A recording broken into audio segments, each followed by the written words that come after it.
Thank you for watching. Today on The Left-Handed Oboist, I'm going to be talking about tying reeds onto the staple, and this is really where the process gets started and also where it becomes more differentiated between left-handed and right-handed processes. So the materials you need for tying are a common C-clamp.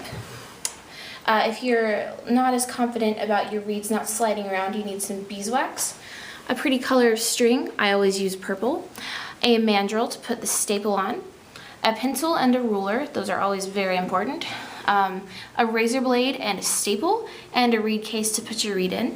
Of course, the most important part, you need water and some soaked cane. I always use warm water. I guess some people use cold, but you just have to make sure that your reed is nice and soaked so it doesn't crack too badly when you go to tie it on. Alright, let's get started with the tying process. Before you can do anything else, you of course have to tie the string onto the C-clamp. It's a very simple process. I just always make sure to tie it a good 3 times just so it doesn't slide around too badly.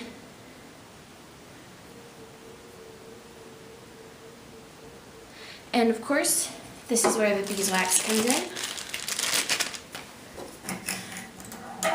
Put it on the string like so. I just do it a little bit because I don't like the string to be too gummy, but I also want it to stick pretty nicely when it's all said and done. Now we're ready to put the reed onto the staple, which I've already put on the mandrel. So when you tie reeds, you want to make sure that they're at around 72 from the bottom of the staple to the top of the cane. So I'm just putting it on now, and I always measure it to make sure that I'm in the right place. I can't quite eyeball it yet to make it a ballpark figure. It's at about 73 right now, so I just have to scoot it down a little bit. Let's see, 72.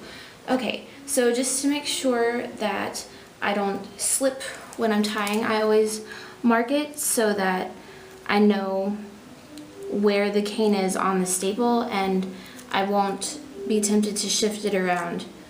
I just mark where the top of the staple is so that when I tie it, I'll know exactly where to put it. When you tie left-handed, I hold the string in my left hand, the reed in my right, and I just try to hit, when I wrap it around, I try to hit the reed exactly where my pencil mark is. It's not always accurate, so I just try to make sure that I roll it up to about where the pencil mark is. And when you're tying, you really want to make sure that the reed is flat, it's like exactly flush with the mandrel, and it's not too crooked. I've made really crooked reeds before, and that is a disaster. So it looks like this one is pretty straight. So I wrap it once again, and then I take the string carefully and cross over, which means that instead of going on this side of the string, you're going to put the spool on the other side so that you have a crossover, and then you just start to wrap. I always make sure that I wrap tightly, and I also keep making sure that my reed is nice and straight. The processed cane is not always the straightest, especially since I'm the one processing it, but it usually ends up straight enough to make a reed that plays well. Another thing that I check is to make sure that the sides are sealing, which means that they won't have any black space on the sides, because that can just be a disaster. When you're left-handed, I know a lot of right-handed people, when I was learning to make reeds, told me that my crossover had to be on the right, but since I'm left-handed, my crossover is going to go the other way. It'll look just slightly different, and actually I can't even tell looking at other people's reeds that their crossover is different from mine, but it is slightly different, and the reed won't work unless I do have a little bit of crossover. So I'm just about finished wrapping all the way down, and there. Now comes tying. To tie, I just simply put my thumb on the reed, wrap the string around and pull it through, and then I use my thumb to guide it down to the bottom of the string. Then I do that one more time. Usually ends up a little twisted, so I just try to pull it tight. And then I do it also on the other side, just because I'm a little bit paranoid. The string has been known to come undone on me, and if it does that later, I'll just use a bit of clear fingernail polish to make sure that it stays pretty steady. Got a little bit of a tangle in my string.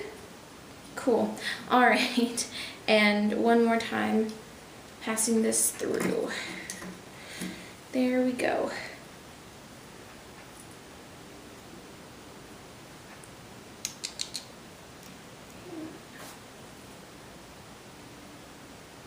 Okay, and then the whole reason you need a razor blade for this is, of course, to cut the strings. And now you have tied on a reed. And the thing about this is that they have these little ears. We don't want the ears because, I mean, they serve no practical purpose in the end, so we just chop them off with a razor blade. I really hope that the camera can see this, because I can only chop them off once. And the trick with these is to make sure you don't go too far in so you accidentally cut off too much of what's going to be the tip of your reed, but just enough so that those stupid ridges are gone.